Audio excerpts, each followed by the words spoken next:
Eita, Murrinha, será que agora vai? Depois de muito tempo, muitas transformações. Eita, já tá gravando, né? Ah, desculpa.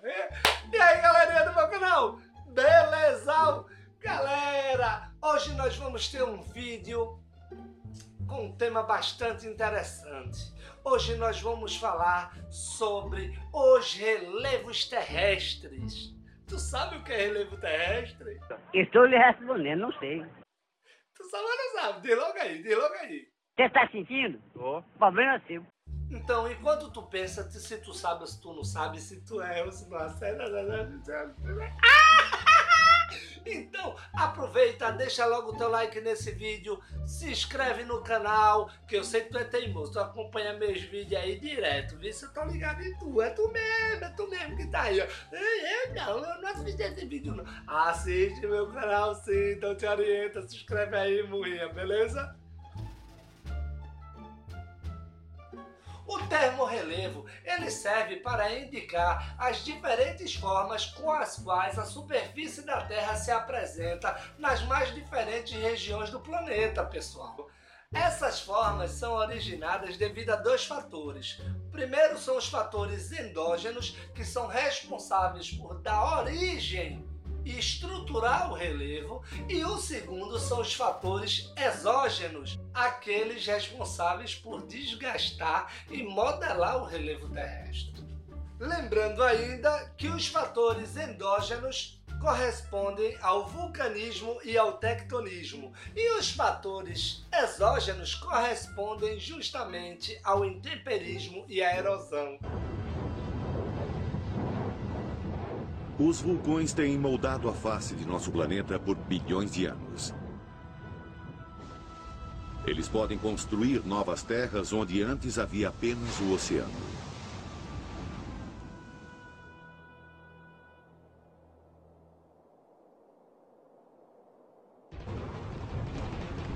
Vulcões são uma janela para um mundo diferente. Através dela podemos espiar o incrível processo que está ocorrendo dentro do nosso planeta. Todo mundo vai ficar craque nessa miséria, bote fé. Olha, se tu passar aí no vestibular, entendeu? Reza o Pai Nosso lá pra mim, porque eu sou rochedo. E se tu passar no concurso, dá 10% aqui, porque eu tô desenrolando a parada pra tu aí, meu irmão. Deixa de resenha, beleza? De acordo com essas formas de relevo, nós podemos dizer que nós temos 4 formas mais importantes dentro da categoria do relevo terrestre. Então, vamos lá. A primeira forma são as planícies. A segunda, os planaltos. A terceira, as montanhas. E a quarta, e não menos importante, a depressão. I still love you.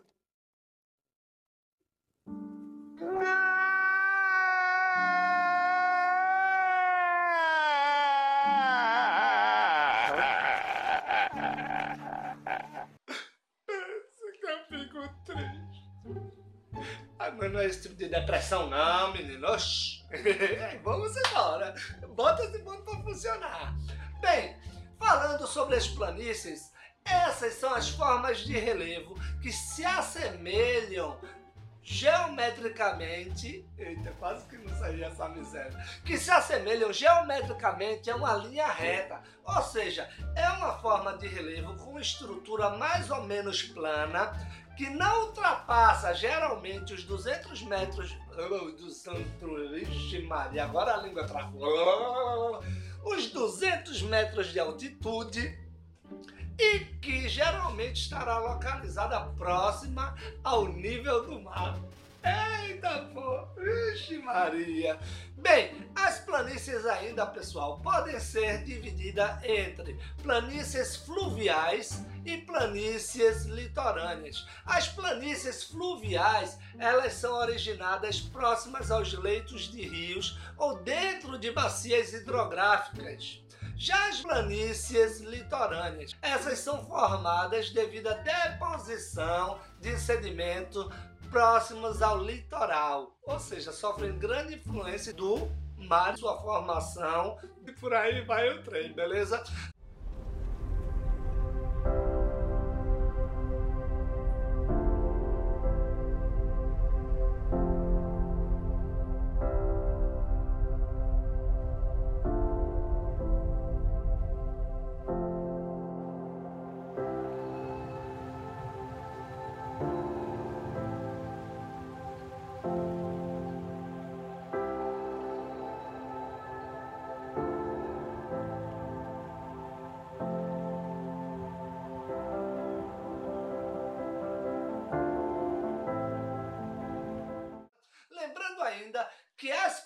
planícies, pessoal, elas se formam geralmente num local chamado de bacia sedimentar e é formada ainda por um processo chamado de sedimentação. Eita, que eu fico todo empolgado. Ui. Tá entendendo aí? Se não tiver, volta o vídeo, porque não dá pra ficar explicando não. Não tem dinheiro, vamos embora. After igneous rocks form and is exposed to weathering effects of wind and rain and heat and cold, small chips and bits and pieces are broken off and washed down to the sea, or river bottoms, or lake beds. And given time, thick deposits of sediments, layer upon layer of igneous rock fragments, can be buried and baked and turned into stone again. Como exemplo de planície fluvial, nós podemos citar a planície amazônica, justamente porque ela se forma na bacia do rio Amazonas. E como planície litorânea, a gente pode citar o exemplo da planície litorânea do Recife, dentre outras aqui no Brasil, beleza? Vamos seguir nessa miséria. Podemos afirmar ainda categoricamente que as planícies podem ser consideradas como a unidade de relevo mais importante dentre as 4 unidades de relevo terrestre. Beleza? Agora você sabe por quê? Sabe não? Oxente, menino, então faz o seguinte, vai dar uma pesquisadinha. Enquanto isso, procura lá, deixa aqui nos comentários o porquê as planícies são consideradas uma das unidades mais importantes dentre todas, tá certo? Coloca aqui no comentário. E outra coisa, aproveita para deixar teu like nesse vídeo que eu sei que tu tá gostando, senão tu já tinha saído. E se inscreve no canal, mulher, pelo amor de Deus, eu vou chegar a 600 inscritos esse ano, né? Eu queria chegar a 1000, não vou chegar a 600, se inscreve aí, mulher, vamos lá. E aí, aproveitou para pesquisar? Vamos ver aqui no comentário, compara aí. Então, as planícies são consideradas unidades de relevo mais importantes dentre todas, justamente pelo fato delas abrigarem os maiores adensamentos populacionais do nosso planeta, justamente pelo fato de que elas são mais propícias à execução das atividades econômicas que subsidiam a vida do ser humano no nosso planeta, como por exemplo a agricultura, a pecuária, o extrativismo e dentre outras também as atividades industriais. Menino, além de tudo, além de ser propícia a essas atividades econômicas, elas ainda são grandes áreas de atração para a moradia. Menino, e aí? Acertou aí? Espero que tenha acertado, mas se tu não pesquisou, pense na preguiça da murrinha, beleza? Mas nem tudo são flores com as planícies, pessoal. As planícies possuem um grande problema. Como eu já falei anteriormente, a sua altitude não ultrapassa geralmente os 200 metros e elas geralmente estão localizadas em áreas próximas ao rio ou ao mar. Então, o que acontece? A sua inclinação ela é muito pequena, então faz com que no período chuvoso essas áreas acabem sofrendo o quê? Acabem sofrendo grandes alagamentos e enchentes, porque a água do rio sobe o nível, transborda o leito menor procurando o leito maior e geralmente as pessoas que moram nessas regiões vão ter suas casas invadidas por água, os ratinhos começam a entrar e boia tudo, e boia sofá, e boia geladeira, e boia cama e os carros também, a desgraça quase. Eita miséria, que sacrifício danado! Mas boa parte dessa culpa é de quem? É do relevo, né? Da planície, agora você sabe. Mas isso não exime o senhor governador, o senhor prefeito de criar medidas que resolvam esse problema não, viu? Tá aí a Holanda, que é exemplo, tá abaixo do nível do mar e ninguém morre afogado lá no meio da cidade não, viu? Aqui até sapo cururu, se brincar, tá morrendo afogado em época de enchente, viu? Agora vamos falar dos planaltos.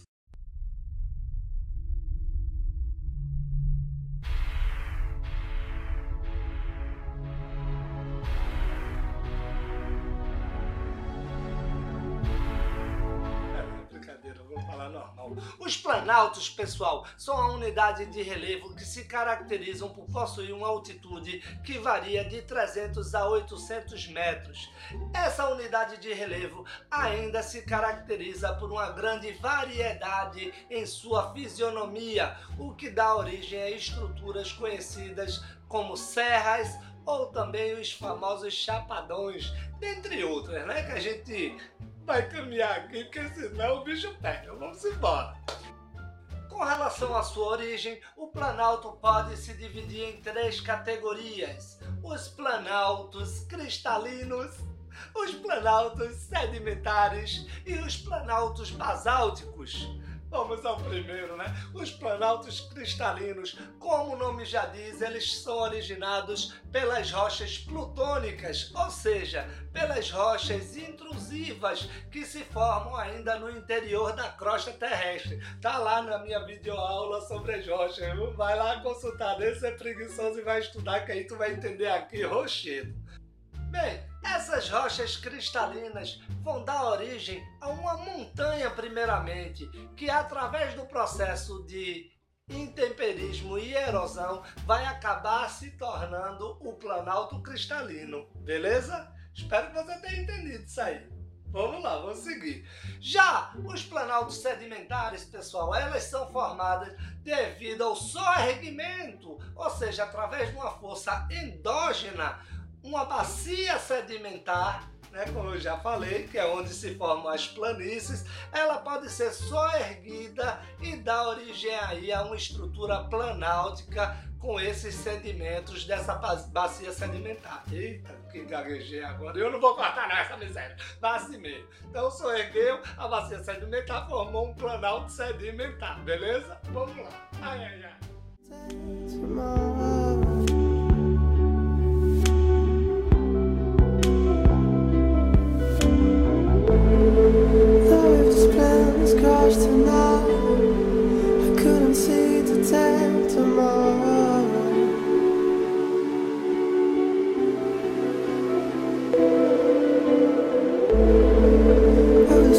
A nossa última categoria de planalto corresponde aos planaltos basálticos.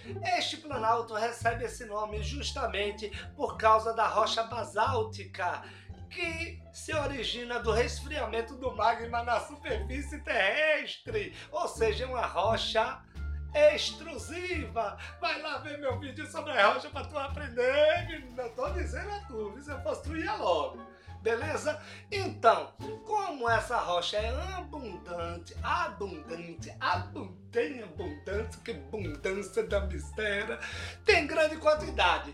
Tá certo? Nesse tipo de planalto, ele dá origem a esse tipo de nome. E outra coisa, vai originar também um dos solos mais férteis do Brasil, que é considerada aí, né, a terra roxa, ou maçapê, ou ainda mais o solo basáltico, essa miséria, que é para cultivo de cana-de-açúcar e um monte de coisa aí, porque é muito fértil. Vamos embora. Partindo agora para as montanhas.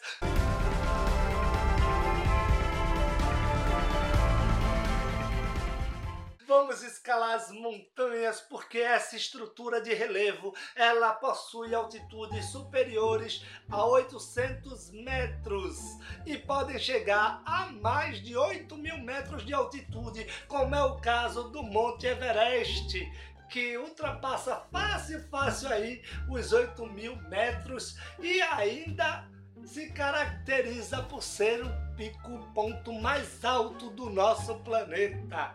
Eita, morria! É muito alto, só miséria. Se eu subisse lá, eu ia ficar era tanto virado na miséria. As montanhas, elas ainda se caracterizam por ser compostas de rochas cristalinas, oriundas de processos endógenos de soerguimento da crosta terrestre devido a movimentos das placas tectônicas. Essa unidade, ela é caracterizada ainda por ser uma forma de relevo bastante jovem, né? Tanto é que ela recebe a nomenclatura aí de dobramentos modernos, né?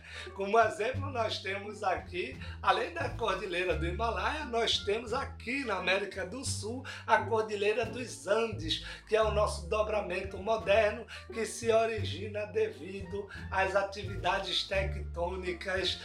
Com relação à fisionomia, as montanhas vão ter um formato cônico, pessoal, ou seja, triangular. Ela vai ter o seu cume pontiagudo e a sua base geralmente é bastante alongada. Agora, uma curiosidade, vocês já se perguntaram por que geralmente as nossas belas montanhas estão sempre recobertas por neve?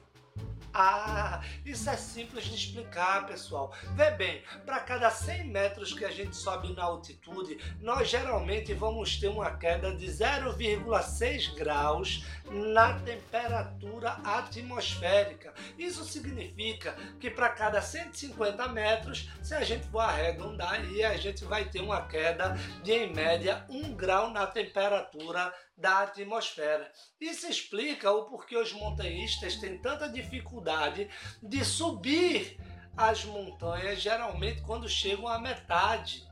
A metade já tem uma altitude. Altura não, altitude. Altitude é a distância de qualquer ponto da superfície da Terra com relação ao nível médio do mar. E a altura é a distância do nível de base local até o topo de qualquer objeto. Beleza? Então, o que acontece? Para cada 150 metros de altitude que a gente subir, a gente vai ter aí uma queda de, em média, 1 grau na temperatura da atmosfera, beleza? Então você imagina aí um montanhista que já chegou à metade do seu percurso subindo uma montanha, e essa montanha tem aí cerca de 2.000 metros. A metade já chega em torno de o quê? 1.000 metros. Isso significa que vamos ter quase 10 graus de queda na temperatura. 10 graus é muita coisa, pessoal. Então, pense aí no Rochedo de Gibraltar, na Estrebeca da Estrebeca, na Bruguzumba e no Chimbaco aí, que esses montanhistas enfrentam para chegar até o topo aí de uma montanha, né? Tem os caras aí que tentam aí subir o Monte Everest aí, já morreu um bocado. Eita desgraça, 1 minuto de silêncio aí pra esses caras. Bem, vamos seguir, né? Não dá pra fazer 1 minuto não, senão o vídeo fica muito longo. Mas aí vamos ter a consideração com esses montanhistas mesmo, que Deus o abençoe e segure lá bem pertinho, bem juntinho deles, tá certo?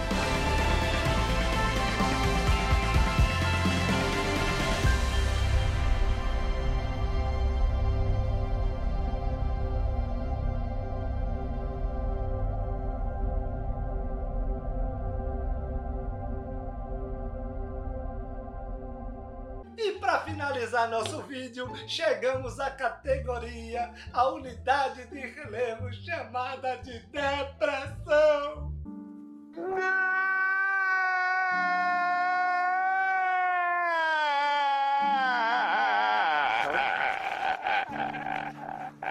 A gente é abestalhado nesse tipo de depressão não, menino. As depressões são unidades de relevo, esse menino. Hoje preste atenção, que se caracterizam por serem áreas mais baixas do que as áreas a seu entorno. Ou seja, as depressões, elas são unidades de relevo com altitude mais baixa do que as áreas à sua volta. Entendeu agora? É isso aí. Oxa, mãe. O vídeo tá quase acabando. Tchau, tchau. Tá quase chegando no final. Tchau, tchau. Tá quase chegando no final. As depressões, elas podem se dividir em 2 categorias, pessoal. A primeira categoria são as depressões relativas. Já a segunda categoria corresponde às depressões absolutas. Isso mesmo que você ouviu, as depressões absolutas. Agora, qual é a diferença? Vamos lá. As depressões relativas, embora elas estejam no nível mais baixo de altitude do que as áreas à sua volta, ela está acima do nível do mar. Deu para entender isso aí? Então ela está mais baixa do que a área à sua volta, mas ela tem uma altitude superior ao nível do mar. Ou seja, uma altitude acima de 0. Beleza? Já As depressões absolutas, essa aí não tem boquinha pra ninguém. Essas aí são as famosas depressões de raiz. Como a tua entendeu agora? Raiz, Nutella, a relativa é Nutella e a absoluta é de raiz, é a rocheda. Essa depressão absoluta, ela além de estar no nível de altitude mais baixa do que a área à sua volta, ela também está no nível de altitude abaixo do nível do mar. Ou seja, a sua altitude é negativa. Deu para entender? Está abaixo do nível do mar e abaixo das áreas a seu entorno. Então ela é absoluta. Absoluta. Como é aquela música que eu não sei como é? Toca aí a música, por favor. Eu sou linda, absoluta.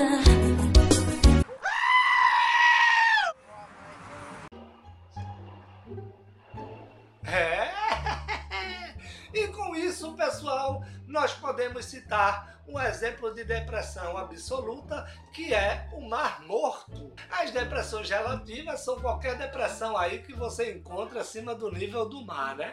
Então ela é mais baixa que as áreas do seu entorno, mais acima do nível do mar. Então qualquer depressão relativa é relativa, não precisa citar, então vai pesquisar se tu quiser, miserável. E aí chegamos ao fim do nosso vídeo, galerinha! Aproveita, deixa o teu like, compartilha esse vídeo e não se esquece, te inscreve no canal, murrinha! Vai logo, aproveita! Vamos chegar aí a 600 inscritos, porque vai ter desafio quando chegar, viu? E o de 1000 inscritos, menino, eu nem conto pra vocês o que é que vai ser. É lógico, vocês que vão escolher quando chegar lá, né? Agora, vamos lá, se inscreve, pessoal, deixa o teu like, compartilha esse vídeo. Valeu, toca nessa!